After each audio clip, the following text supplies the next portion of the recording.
Para na ko i-mention ito. So, my wife spoke English a while ago, so I will not speak English. Because I'm an ELD teacher, so ELD teacher pa rin ko. But anyway, you deserve all this. I call her Honey Bunch. My Honey Bunch. Forever. So, grateful to God that God has given me a wife, a friend in me. Most of the time, as we argue on something and we balloon it a little bit, but that's me, not her.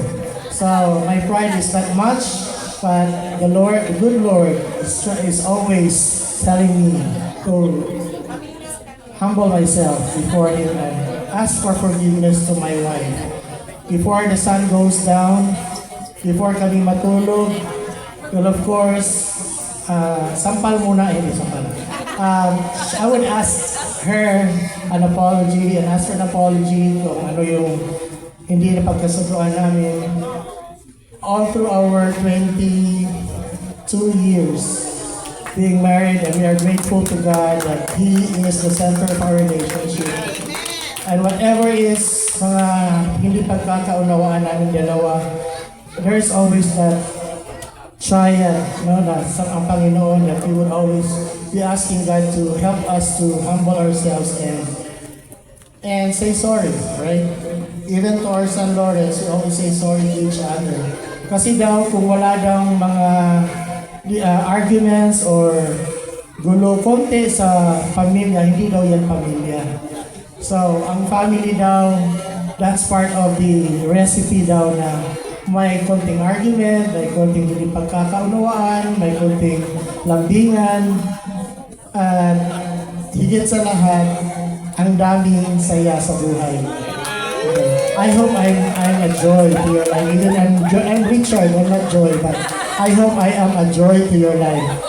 And that brings to my life, joy to my life. Okay.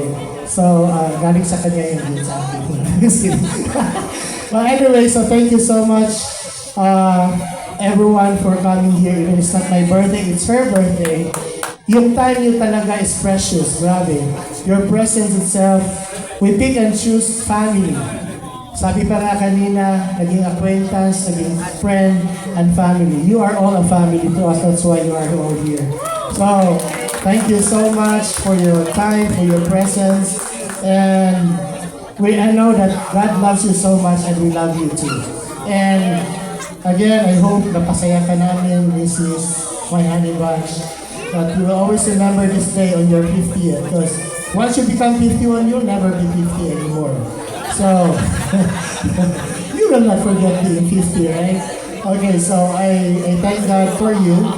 You're always a gift every day. Thank you for loving me every day. And I love you more every day. Even if na eh. Mataas pa rin ang ihi ko. But you are always there to remind me that it's not a good relationship if hindi natin isito na when the sun goes down or comes down. So kailangan, we have to play with the music, at the same time, have faith in the Lord. Siya yung naging anchor ko. Parang birthday ko yata yung mataas yung ako sa message ko. At salamat sa pagpunta sa birthday ko. Salamat. Okay. But anyway, so I thank God na He's always there for us.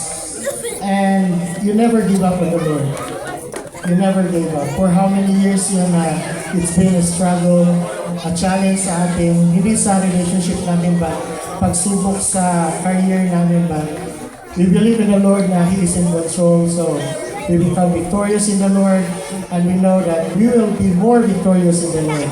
And to our Saved by Grace Life, we thank you so much. You have been our pillars too. Thank you. You have been an inspiration to us all. And of course, our Blessed Hope Christian Community, Church Community International sa Pilipinas at sa dito. So thank you so much, Kuya and Ate. And the rest of our ates and Kuya, we love you so much. Thank you so much. And of course, our dear friend over there. You are all family, son over here. And so thank you. And Miss Bell. Amazing. Thank you so much. And for the food, wow, thank you so much.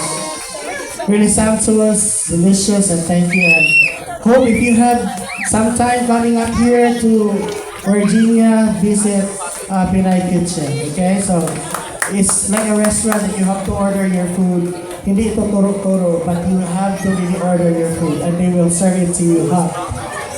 Okay, and ready. And of course, Miss Bell, the owner of this, and the husband. We also have store over there, so na-promote na ako ha. We also have a Filipino store over here beside this restaurant, so you can also buy some Filipino groceries or delicacies over there and products. And Michelle and the staff, si Nanay nasa sila. Thank you so much and everyone. Pinay Kitchen, thank you. And again, I hope you are enjoying this day and remembering this day for the rest of your time. Oh, group picture daw, ingon si ate, if you don't mind. Alright. Before we go, a group picture daw, if you don't mind. Okay, please, thank you, are the magic words. Chard.